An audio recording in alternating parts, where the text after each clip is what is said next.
1절에서 6절 말씀 우리 다 같이 읽도록 하겠습니다.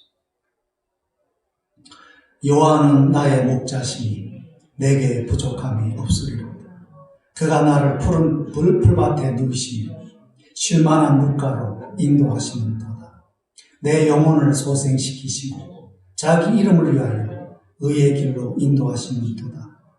내가 사망의 음침한 골짜기로 다닐지라도 해를 두려워하지 않을 것을 주께서 나와 함께 하시니라. 주의 지팡이와 막대기가 나를 안위하시나이다. 주께서 내 원수의 목전에서 내게 상을 차려 주시고 기름을 내 머리에 부으셨으니 내 잔이 넘치나이다. 내 평생의 선하심과 인자하심이 반드시 나를 따르리니 내가 여호와의 집에 영원히 살리로다. 아멘. 산중에 가면 시냇물이 있고 또 강이 있습니다. 그런 곳에서 카약을 즐기거나 작은 보트를 타는 분들이 있습니다. 처음에는 잔잔한 물 위에서 놀이를 하지만 노를 저어가다 보면 물살이 빨라지고 어떤 곳에는 물 위에 여기저기 돌이 나와 있는 그런 곳을 지날 때도 있고 또 어떤 때는 완전히 물살이 빨라지고 남떨어지로 떨어졌어요. 그 폭포수와 함께 밑으로까지 떨어지는 그런 일도 있습니다. 우리 인생도 이 물과 마찬가지인 것이죠. 어떤 때는 순풍에 돛달고 가는 듯이 보이고 그래서 모든 것이 다 잘 되고 그래서 행복해 보이지만 어떤 때는 식구들 가운데 병도 생기고 직장을 잃고 그래서 경제적으로도 어렵고 또 심지어는 사업을 접어야만 하는 그런 때도 오는 것이죠. 다시 말하면 예기치 않은 우리 인생의 가장 낮은 지점에 봉착할 때도 있다고 하는 것이죠. 오늘 우리가 전혀 새해 들어 얘기하지 않았던 코로나 바이러스 19로 말미암아 지금 우리 주변에서 많은 사람들이 병들고 죽어나가고 있습니다. 이 일로 인해서 너무나 많은 사람들이 지금 두려움에 떨고 있습니다. 그리고 어떤 사람들은 너무 우울증이 심해서 목숨을 스스로 제하는 그런 안타까운 일도 일어나고 있습니다. 어제 동영상 보니까 뉴욕에서 어느 여자 간호사는 13시간 정신없이 일하고 돌아가면서 동영상을 찍으면서 울면서 얘기하기를 지금 병원에는 장비가 태부적이고 마치 전쟁터와 같다. 이제 다시 집에 갔다가 잠시 쉬고 건물을 위해서 병원으로 돌아가야 할 것인데 내가 계속해서 살아남을지 나도 모르겠다. 그러면서 막 울더라고요. 어느 동부 도시에서는 푸드뱅크에서 무상 음식을 배급받기 위해서 길거리에서 5시간을 기다렸다는 그런 이야기도 들었습니다. 대통령은 이번 주, 다음 주 몇 주간이 우리 미국에서 가장 고통스러운 시간이 될 거라고. 얼마나 많은 사람들이 안타깝게 생을 마감하는지 모르겠다. 그런 이야기를 들으면서 오늘 이 시간 우리가 예수님을 믿는다는 이 믿음이 이 엄중한 위기의 상황 속에서 어떤 의미가 있는가? 성경은 이 질문 앞에 뭐라고 말하고 있는지 생각해 보고자 하는 것입니다. 시편은 인생의 높은 때와 또 가장 낮은 때를 경험한 성도들의 삶의 노래를 기록하고 있습니다. 요한 켈빈 선생은 시편을 인생 해부학이라고 불렀습니다. 그래서 시편에서는 우리 인생이 경험할 수 있는 모든 높은 지점, 기쁨과 환희의 그런 감정도 있지만 또 우리 세상에서 가장 낮은 지점, 아픔과 배신과 인생 파산에서 오는 그 고통의 소리를 노래하고 있습니다. 오늘 우리가 같이 봉독한 시편 23편에서 다윗도 그의 인생에 있어서 가장 밑바닥의 그런 상황 속에 있었던 것을 이렇게 말하고 있습니다. 내가 사망의 음침한 골짜기를 다닐지라도 해를 두려워하지 않는 것은 주께서 나와 함께 하시리라. 주의 지팡이와 막대기가 나를 위로하실 것입니다.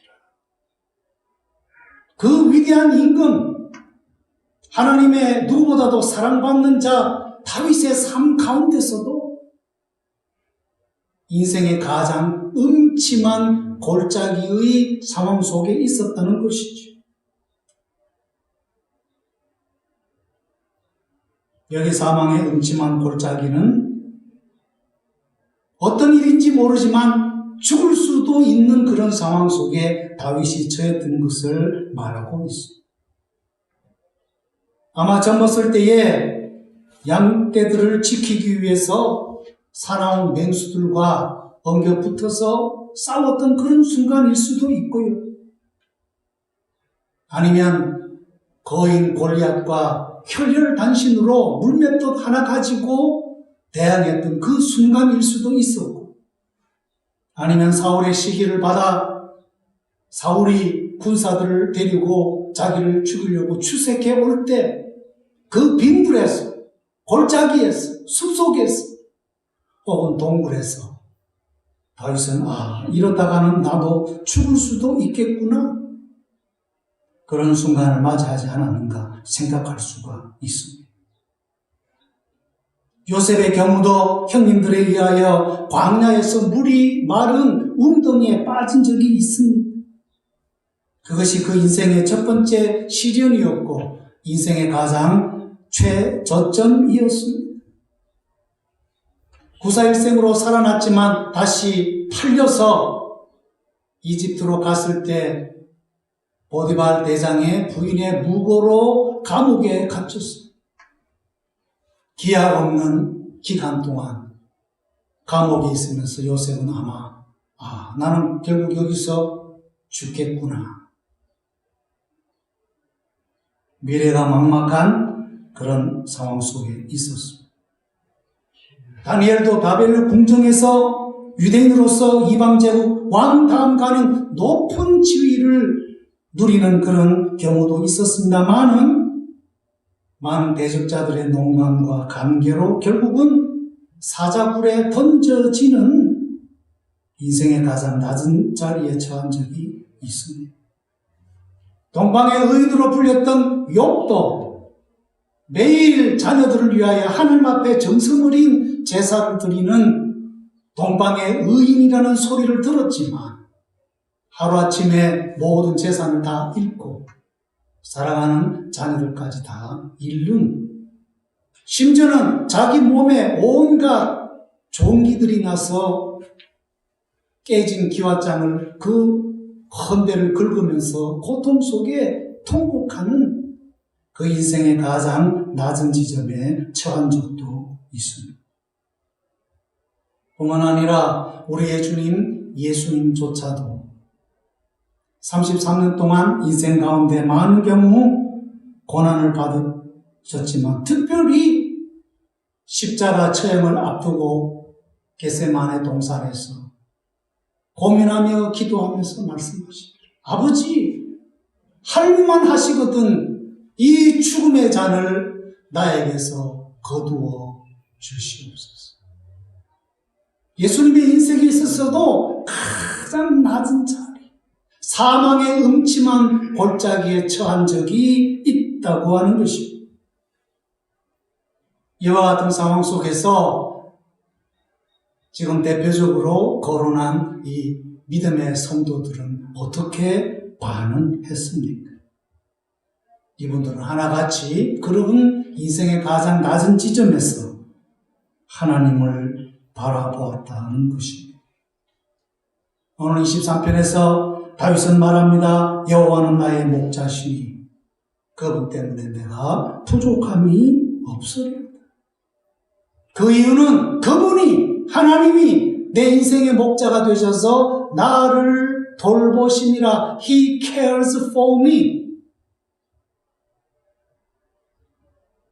요셉도 그가 어떤 상황 속에 있든지 그는 늘 묵묵히 하나님의 인도하심을 기다리면서 침묵으로 일관했습니다. 다니엘도 죽으면 죽으리라는 각오로 어떤 상황 속에 있어도 그는 하나님 앞에 엎드려 기도하는 사람이었습니다. 고통 속에 있던 욥도 말하기를 주신 자도 하나님이시요 가져가시는 자도 하나님이시니 오직 하나님만 영광을 받으시기를 원합니다. 예수님도 말씀하시기를 할만하시거든 이 죽음의 잔을 내게서 지나가게 하옵소서. 그러나 내 뜻대로 마옵시고 아버지 뜻대로 하옵소서. 시편 40편 1절 2절 이하에도 이렇게 말합니다. 내가 인내로 주를 기다리오니 그가 나를 행하시고 그가 내 소리를 들으심이로다. 그가 나를 미끄러지는 함정과 진흙과 덫에서 끌어올리셨도다. 주께서 그에게 신뢰를 맡기는 자에게는 복을 주시는도다. 베드로전서 5장 7절에서도 사도 베드로는 말하기를 너의 염려를 그에게 던져라. Cast your worry to the Lord and He will care for you. 그가 너를 돌보십니다. 염려는 무언의 부담입니다. 보이지 않는 내면의 적입니다. 보이는 실체는 없지만 우리의 마음을 누르는 것이 염려입니다. 어떤 경우는 이 염려가 너무나 강하고 무거워서 어떤 사람은 숨도 제대로 쉬지 못하고 걷지도 못하고 그 자리에 주저앉게 만듭니다. 이와 같은 염려, 근심, 걱정, 두려움이 우리를 휩싸일 때 오늘 베드로 사도의 권면은 염려를 하나님께 맡겨라. 던져라. 염려와 붙어서 싸운다고 해가지고 떠나가거나 이길 수 있는 것이 아니라 이 무형의 이 염려는 누군가에게 던져야 된다. 하나님께 던져버릴 때 우리는 염려에서 해방될 수 있다는 것이죠. 하나님이 돌보신다고 하는 그 믿음, 그 하나님에 대한 신뢰만이 우리의 마음을 괴롭히고 우리를 짓누르는 이 온갖 염려, 근심, 걱정, 두려움에서 해방시켜 주신다는 것. 그게 오늘 다윗의 고백인 것입니다. 내가 사망의 음침한 골짜기를 다닌다 할지라도 내가 해를 두려워하지 않는 것을 주께서 나와 함께 하십니다. 그가 나를 돌보십니다.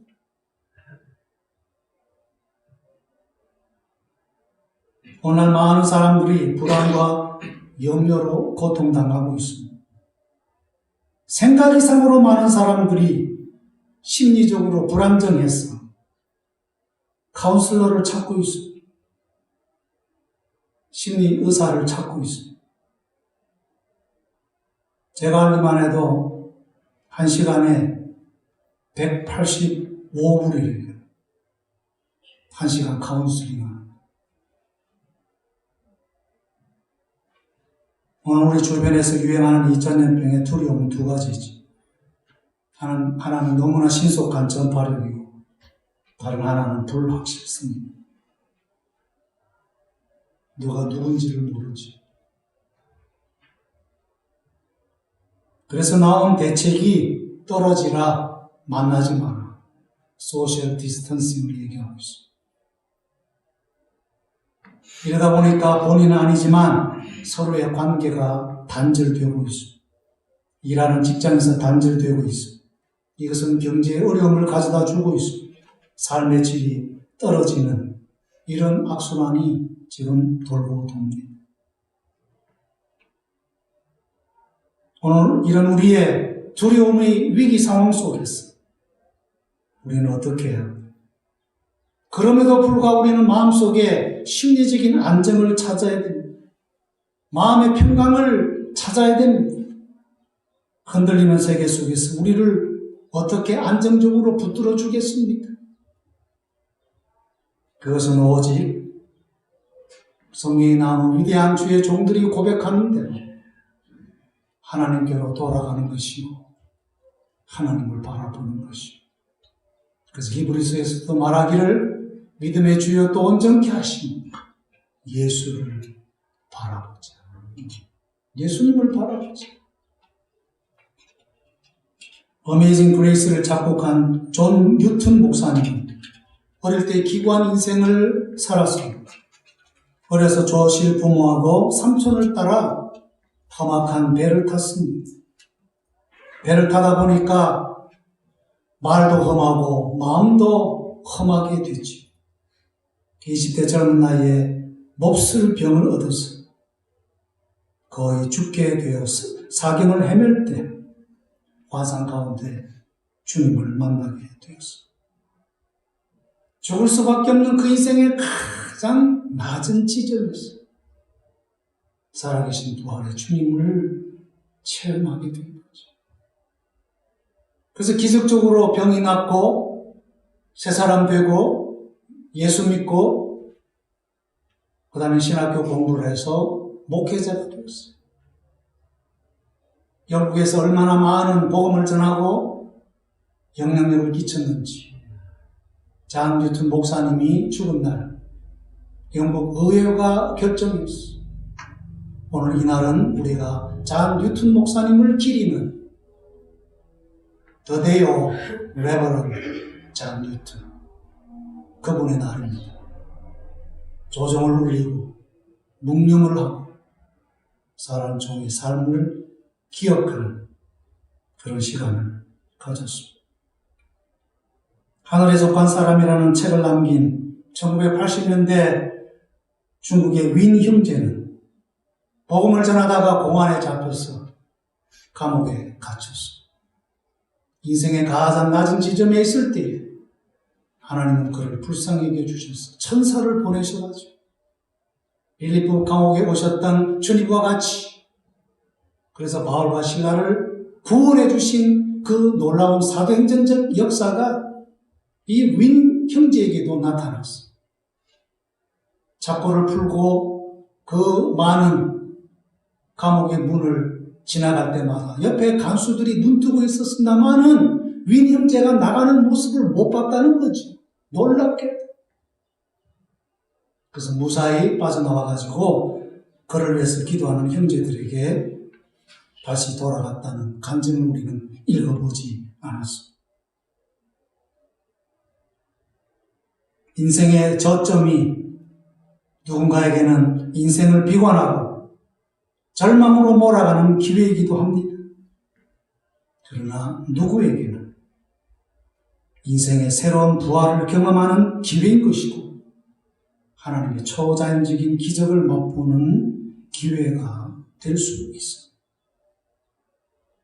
결국 문제는, 차이는 환경 그 자체가 아니라는 것이죠. 형편과 처지 그 자체가 아니라는 것입니다. 중요한 것은 그 환경을 어떻게 바라보고 해석하며 그런 환경 속에서 하나님을 바라보는 것이죠.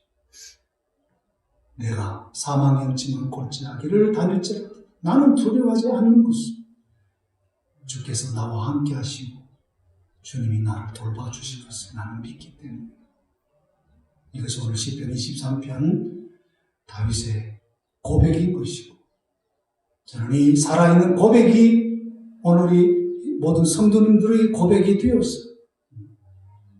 지금도 살아계신 주님을 더 의지할 때 오늘 엄중한 이 미국의 위기 가운데서 우리는 살아남을 수 있구나. 그래서 살아남은 기간 동안 주님을 위해서 충성하고 언제든지 부르면 우리는 기쁨으로 할렐루야 찬송하면서 주님께 올라갈 수가 있게 될 것이죠. 그래서 사나 죽으나 일반이요, 우리의 마음속에는 기쁨과 평안이 충만하게 될 것입니다. 오늘도 이 말씀이 모든 주의 백성들에게 큰 위로가 되시기를 주의 이름으로 축원합니다. 기도하겠습니다. 하나님 아버지 감사합니다. 살다 보면 믿는 사람, 안 믿는 사람 가리지 않고 인생의 환란, 인생의 역경, 인생의 어려운 지점은 분명히 있습니다. 중요한 것은 그런 상황 속에서 우리가 뭘 바라보고 무엇을 생각하느냐 하는 것입니다. 무엇을 선택하느냐 하는 것입니다. 오늘 앞서간 주의 종들, 특별히 다윗 왕의 삶을 보면서 오늘 엄중한 이 전염병이 유행하는 위기의 상황 속에서 우리가 해야 할 일은 그저 염려, 근심, 걱정, 두려워할 것이 아니라 겸허히 하나님 앞에 엎드려 하나님의 임재를 구하고 하나님의 얼굴을 찾고 하나님의 긍휼을 구하고 하나님이 보호해 주시고 하나님이 새로운 생명을 주시면 남은 여생 더욱더 주의 영광과 주의 나라를 위하여 충성하겠다고 다짐하는 믿음의 사람들이 되기를 원합니다. 오늘도 부활하신 주님의 임재가 주의 백성들과 함께 하시고 그 힘을 의지하여 살아가는 주님의 백성들이 되어지도록 복을 내려 주시옵소서. 예수님의 이름으로 기도하옵나이다. 아멘. 다 같이 일어나셔서 1장 부르시고 예배를 마치겠습니다.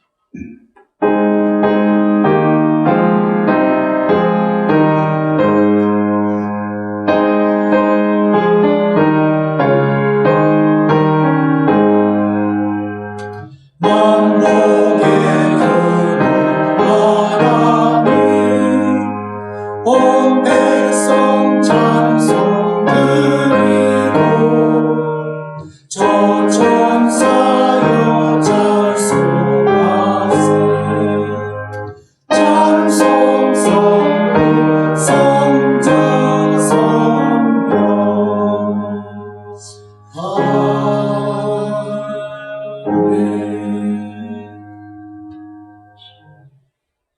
지금은 우리 구주 예수 그리스도의 무한하신 은혜와 아버지 하나님의 만극하신 사랑, 성령 하나님의 위로 충만하심과 교통하심이 우리가 계획하지도 예기치도 않았던 인생의 최저점 가운데 있을지라도 두려워하지 말고 오직 하나님을 의지함으로 말미암아 늘 평강과 강함과 승리의 삶 속에 살아갈 수 있다는 확신을 가진 주의 백성들의 머리 위에와 주의 백성들이 섬기는 가정과 어린 자녀와 주님의 몸된 교회 위에 지금부터 영원까지 함께 있을지어다.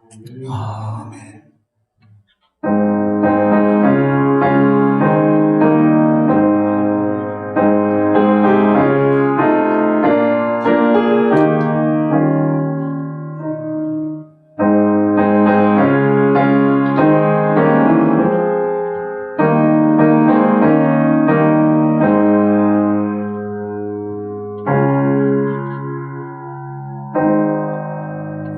간식을 위해서 한번 기도하겠습니다. 지난 일주일 동안 일용할 양식을 주시고 우리의 영육을 강건하게 붙들어 주신 하나님 감사합니다. 이제 예배를 마치고 성도의 교제를 갖습니다. 오늘도 귀한 간식을 마련한 봉사자의 마음을 축복하시고 또 함께 교제하는 하나님의 백성들을 지금부터 영원토록 건강하게 하시고 복을 내려 주시옵소서. 예수님의 이름으로 기도하옵나이다. 아멘. 아멘.